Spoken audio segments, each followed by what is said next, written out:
Sa isang opera house sa Budapest, ang hitman na si Joe ay nagpapanggap bilang isang normal na manunood sa teatro habang binabantayan ang kanyang target at ang mga bodyguard na nagpoprotekta dito. Nang makaupo na ang lahat at nagsimula na ang palabas, umakyat na si Joe upang gawin ang kanyang misyon. Makalipas ang ilang minuto, napansin ng bodyguard ang isang sapatos sa likod ng kurtina at tiningnan ito, ngunit ito ay isang bitag ni Joe upang siya ay patayin gamit ang kutsilyo saka itinago ang katawan sa likod ng kurtina. Gumalaw si Joe sa corridor at binaril ang isa pang bodyguard bago nahanap ang kanyang target. Nag-alok ang lalaki na magbabayad ng triple sa halaga ng kanyang kasalukuyang bayad, ngunit tinanggihan siya ni Joe at binaril sa ulo. Sinabihan niya ang babaeng kasama nito na manatiling tahimik upang makatakas. Pagkatapos ay tumingin siya sa entablado at isang segundo silang nagkatitigan ni Mace na isa sa bida ng palabas. Nagpasya siyang umalis ngunit sa kanyang paglabas, nagsimulang sumakit ang kanyang ulo at nahilo. Sa ibaba ay nakita ng isa pang bodyguard ang babae na tumatakbo palayo kaya sinubukan niyang tawagan ang kanyang amo. Nang wala siyang makuhang sagot, nagmamadali siyang umakyat at nakita ang lahat ng mga bangkay.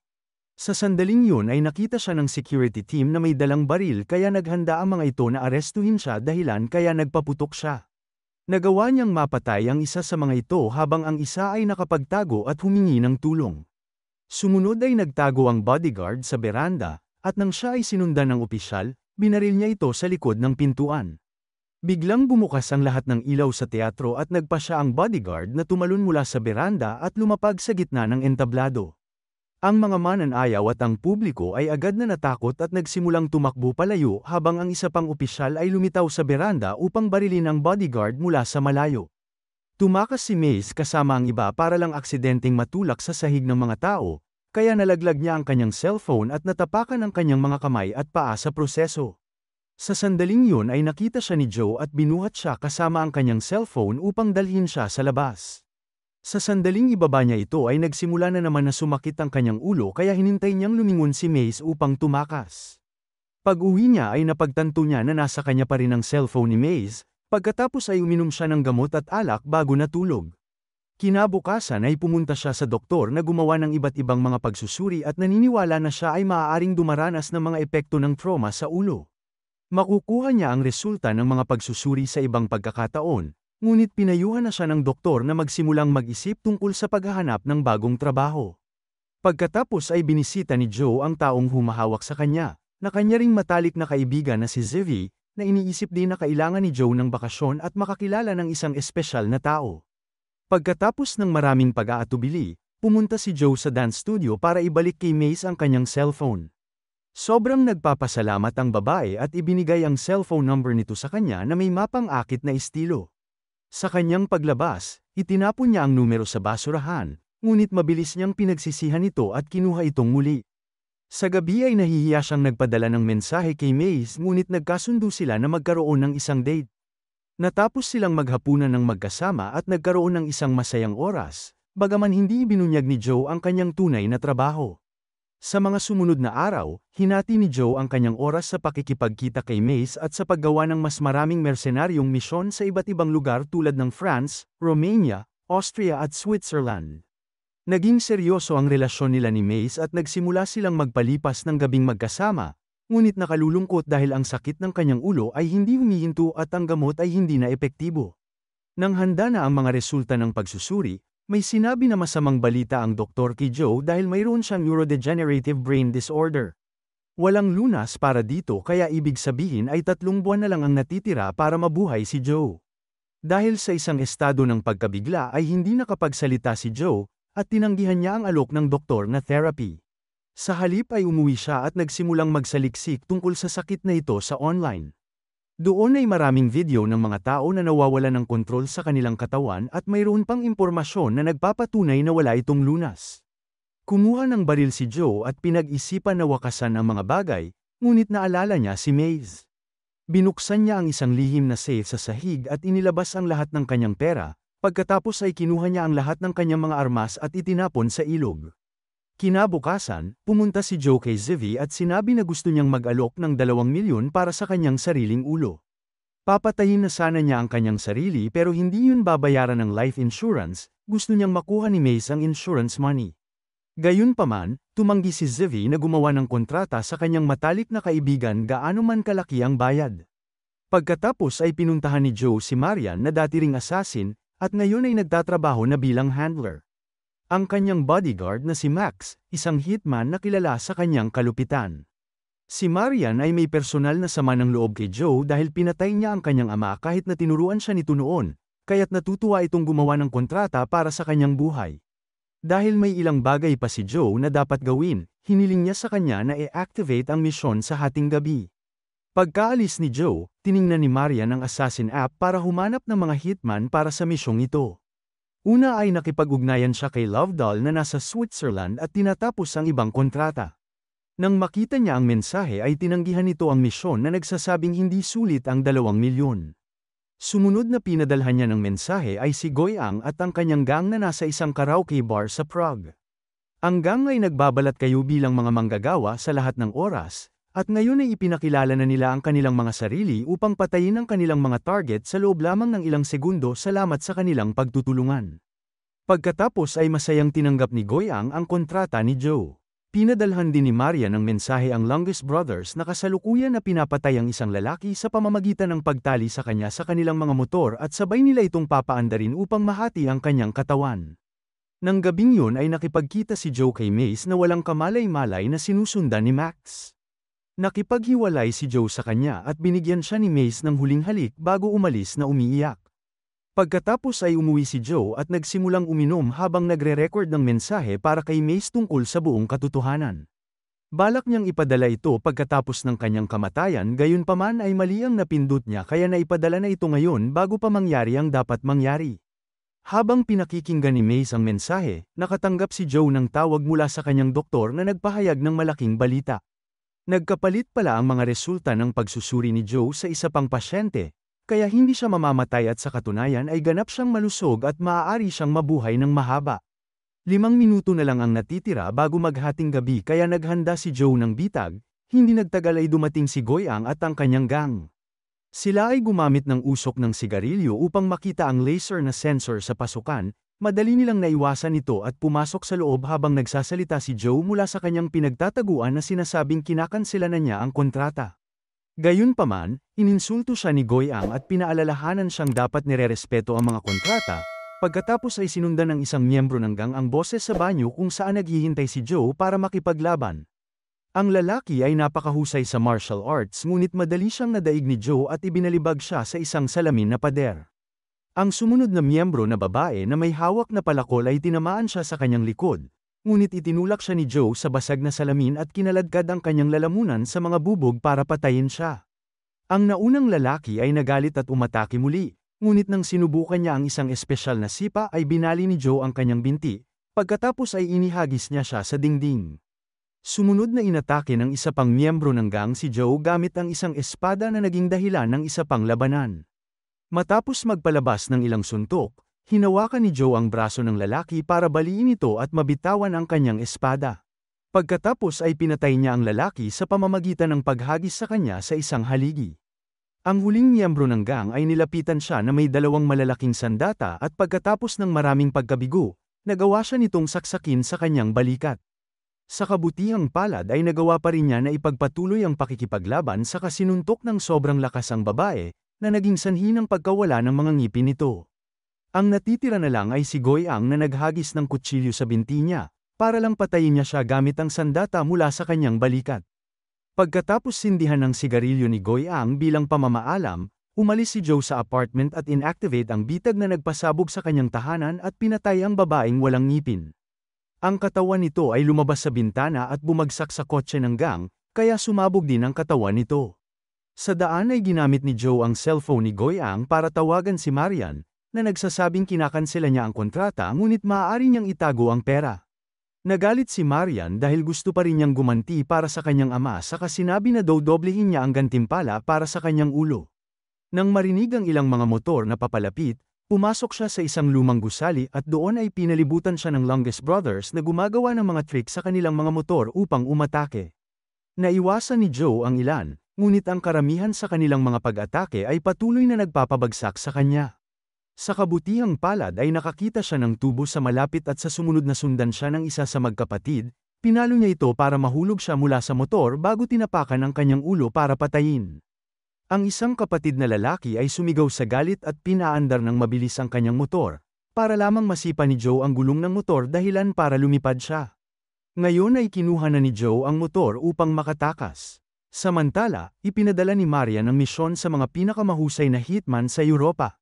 Nasa Switzerland pa rin si Love Doll na nagsasaya kasama ng mga babae, ngunit nang mapansin niyang 4 na milyon na ang pabuya, sa wakas ay tinanggap na niya ito. Sa Scotland ay tinanggap din ng Mackenzie Brothers ang misyon at nagdiwang sa pamamagitan ng pagbasag ng mga bote ng beer sa ulo ng bawat isa. Sa isang maruming club sa England, ang Party Girls ay nagbabalat kayo ng mga mananayaw na may mga armas na matalino na nakatago sa kanilang costume upang patayin ang lahat ng mga kliyente. Sinusubukan ng isang kliyente na lumaban, ngunit ang mga babae ay mahusay naman lalaban at madali siyang napabagsak.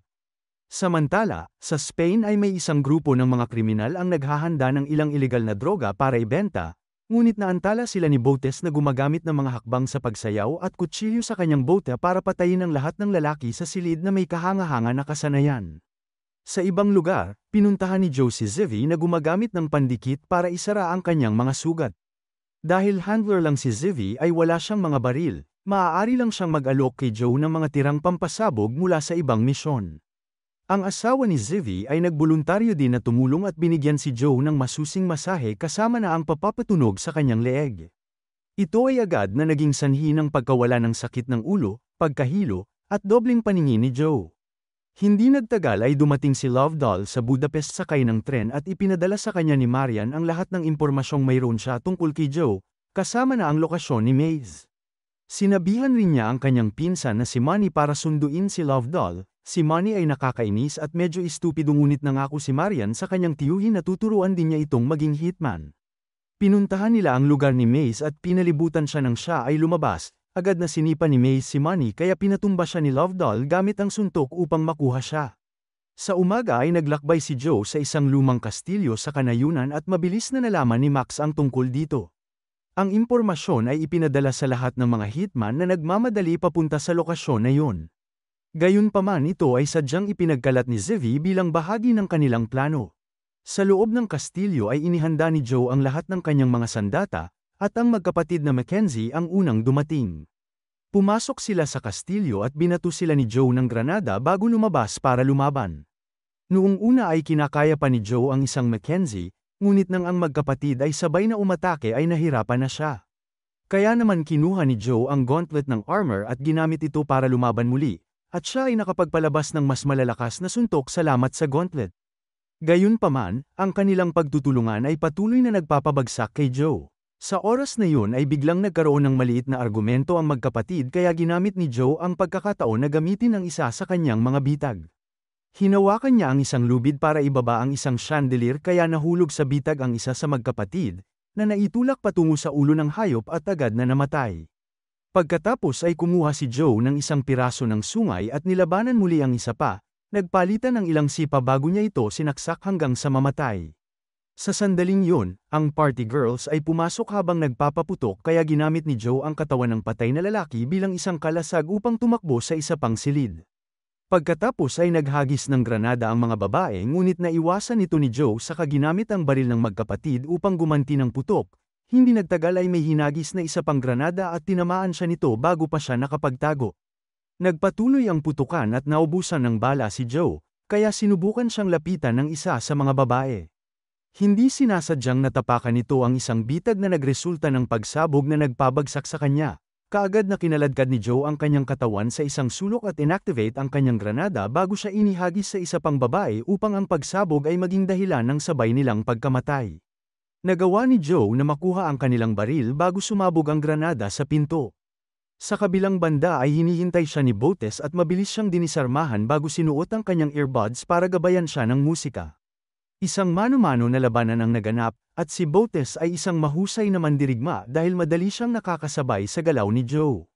Patuloy silang naglalaban sa buong silid at maya-maya ay nasaktan ni Botes si Joe gamit ang kanyang mga bota, kaya bilang panglaban ay tinanggal ni Joe ang kanyang earbuds. Dahil walang nagagawa ang kanilang mga suntok, Kumuha sila ng isang pares ng espada para magpatuloy sa pakikipaglaban. Pagkaraan ng ilang minuto, nagawa ni Joe na desarmahan si Botes na nakahanap ng baril at nagpaputok.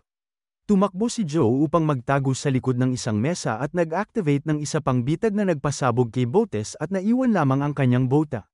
Sa labas ay dumating ang grupo ni Lovedoll at nahulaan niya kaagad na isang bitag ito dahil nakita niya ang lahat ng sasakyan ng mga hitman sa pasukan. Pagkatapos ay sinabihan ni Lovedoll si Manny na bantayan si Maze habang siya ay nag-iimbestiga. Sa sandaling mawala na si Lovedoll sa kanilang paningin, sinabi ni Maze na kailangan niyang iunat ang kanyang mga paa at minanipula si Manny para hayaan siyang umalis sa kotse.